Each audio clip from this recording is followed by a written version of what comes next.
Alright guys, TC68 from Umarex. Gonna try and do a full auto video here. I'm gonna try and catch a reading on the last ball. I got my chronograph here rigged up, so I got these poles out of the way. I'm gonna start firing over here, and then I'm gonna try and drag it over the chronograph and get the last readings. I've been messing around with some of these ASAs and the full autos, and careful which ASAs you use because it'll limit your rate of fire. A lot of these things are restricted. This guy here from Home Defense 24, this thing's wide open. So I don't know, it doesn't look it when you look down there. It's like, well, you can't see nothing, but I don't know, for some reason this one flows good. This one, not so much. I got a whole bunch of them in here, different ASAs, but I'm just starting to figure this out today, so yeah. You see my other full auto test where it was just going, it sounded like almost like 10-12 rounds per second. But with this ASA on off, I only opened it just a little bit. Maybe that could have been why. I'm going to retry now and just open it more. But it's going There's like a lot slower rate of fire. So anyways, I just want to get this test over with, try it. I really don't care for full auto. It's just a waste of ammo as far as I'm concerned. But it is a cool factor. So, put this on.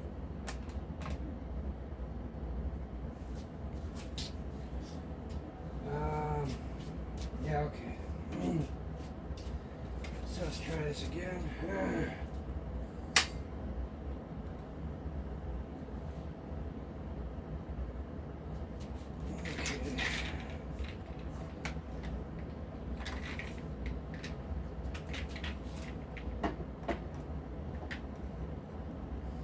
Oh, you know what?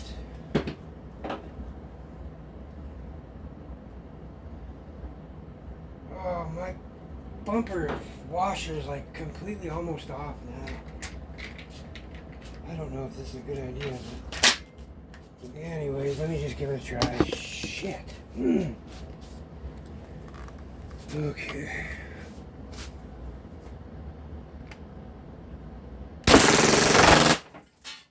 Ooh, yeah. 272. Ooh, yeah.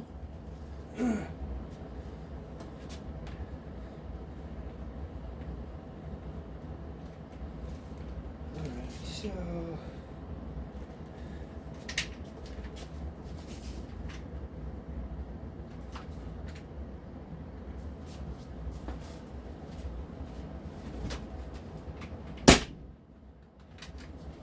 okay, just discharging this.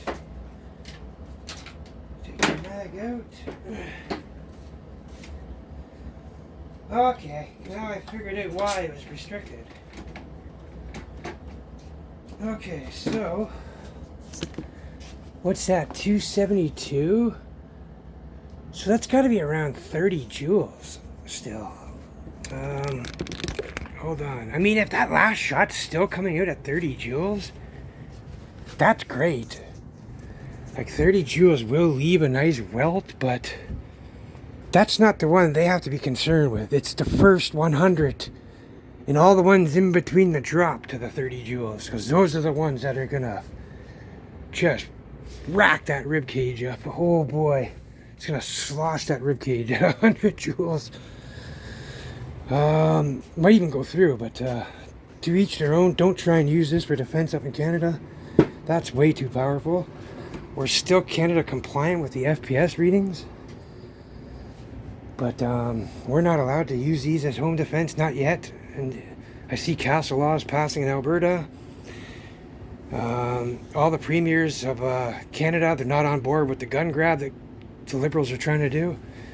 They're not participating. They instructed the police and the OPP not to participate. Anyways, that's politics. I'm not getting into that. I just wanted to explain a little bit about these. So, a lot of these ASA on-offs, they're kind of restricted, some of them. I noticed too, and if you don't screw your knobs open far enough, like a lot of people will click it, they'll turn this, and then when they hear the click, they'll stop, but they've only opened it just enough. It's just like a crack, so the air can pass through just enough to set the bolt. But if you want that continuous airflow, you got to open it up all the way. Because I noticed some of these, when I use them, they're pretty restricted. Some of them will, it'll lower the rate of fire. It'll be like, dut, dut, dut, dut, dut, dut, dut, dut, dut. And then the really restricted ones will be like, you could shoot faster with semi-auto. And then when you got it right, it'll sound just like it did in that video. It'll be, it just sounds like 13, 14 rounds per second. Just crazy.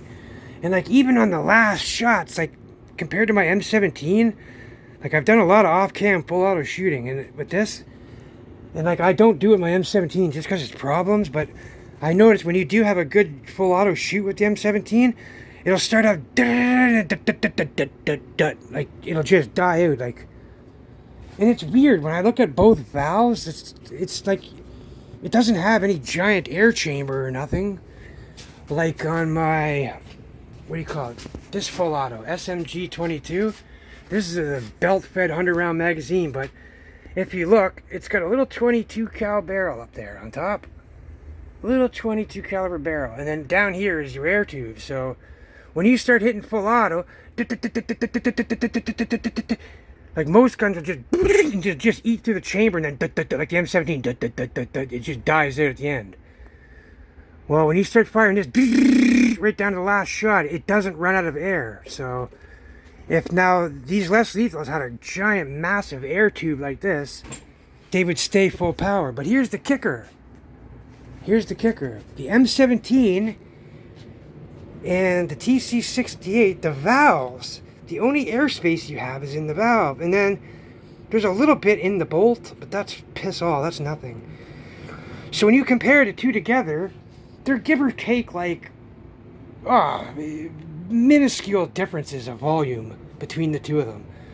But for some reason, this one has a higher rate of fire right down to the end. It maintains that fast rate of fire, but it still drops power. But with my M17, that thing goes dead. Like the last shot will probably be like 5-6 joules maybe.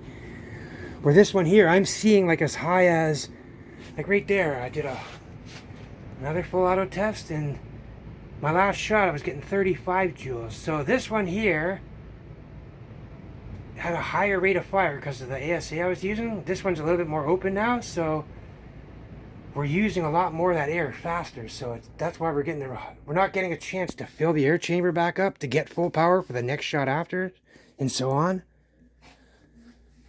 But let's see what this equals. 272 now. So 272. Yeah, we're still 30 joules. Oh my god, that's amazing for the last shot. The 20th round is still coming out with like almost entry-level power. Like I find 35 joules starting to get into the entry level for me. Like I feel safe in the 40 to 60 round, 40-45 joules with a 50 cal projectile, because you don't want, they do go in a little easier. But we're using low power, so I'm not too worried about penetration. But if you've seen those 50 cal steel bearings, man, even at 40 joules, man, those things, like at 23 joules, you can send a steel ball bearing, 12 millimeter, right through a 1/2 inch sheet of plywood, of pine, spruce, any kind of board like that. So, wow, yeah, man, I'm actually kind of impressed. I can't believe it, but when you hear the rate of fire, though, it stays right down to the last shot almost. You can hear it slightly dying out. But, all in all, yes, also another thing, guys, I want to mention is the spring. I've had a couple guys tell me that their spring's not working too. I've also talked to guys in Germany, like even Florian, he told me that the springs are shit, but Dan Sterling, he's got about 100 of these guns, and he sells them modified practically to anyone in the world. And he sent out a shitload, and he's modified his shitload. And he's even sent me stock springs, modified springs. And let me just show you the difference. Here's the spring Dan sent me on the top. I got another one inside. It's a 2 millimeter wire. But these are stock springs right here. Let me just show you the difference. Oh, would you stop rolling away? Okay. Look, it's about 10 millimeters shorter. I'm not sure, but the one he sent me looks darker. Mine looks more like a chrome color. His is more like a anodized black kind of, or whatever you call that black, the oxidized black or whatever. But yeah, so clearly, and then look at this spring also. Look at this thing. Whoop! I can compress it right one hand like butter. So yeah, it's my bolt. When you put this in, then the bolt sets. It's just, and it's not enough to reset it. So, but anyways, if you have a spring that's this long, 135 millimeters or 140, you're not going to need a spring. These are the stock springs that Dan sent me. So this one here will probably work in there, pretty much, according to his data. So, but we're Canadian compliant up here. And as you can see, we got two different color springs, two different sizes. And I've noticed that throughout the years, and I pointed it out many times, the O-rings and different springs, bolt springs being different in the Umarex guns, different colors and shit, different materials and hardnesses. I've been showing this out. I have all the data in the videos to prove it. But yeah, mine and another guy's, and then someone, Florian told me that you do definitely going to need one. I don't know if, given by the looks of this, it's not the same as Dan's spring here, his stock one. I figured mine might have compressed, but I'm like, no, he shoots just as much as I do, so his would have compressed too. So I got a dud, straight up. I got a bad one. I think maybe the batch of the store where I bought mine from, they come from there, so I'm almost certain all those ones will have the same spring that I have in it.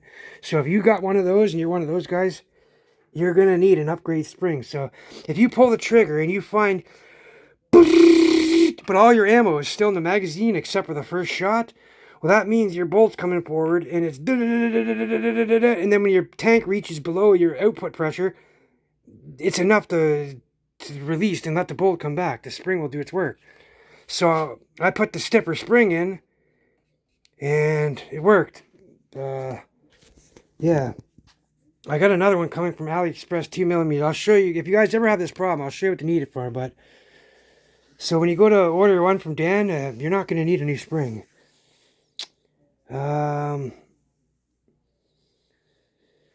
Yeah, that's, I can't remember if anything else I had to say here about this. Yeah, I'll put it on the next one if I forgot anything. But I'm kind of rambling on now. But this is a big important issue, guys. So if you get one of these small springs like me, 125 millimeters versus the 135 millimeter one, and clearly look, one's chrome colored, one's black colored. So you can just clearly tell they're different colors, they're different materials. So yeah, look, and then you got this spring.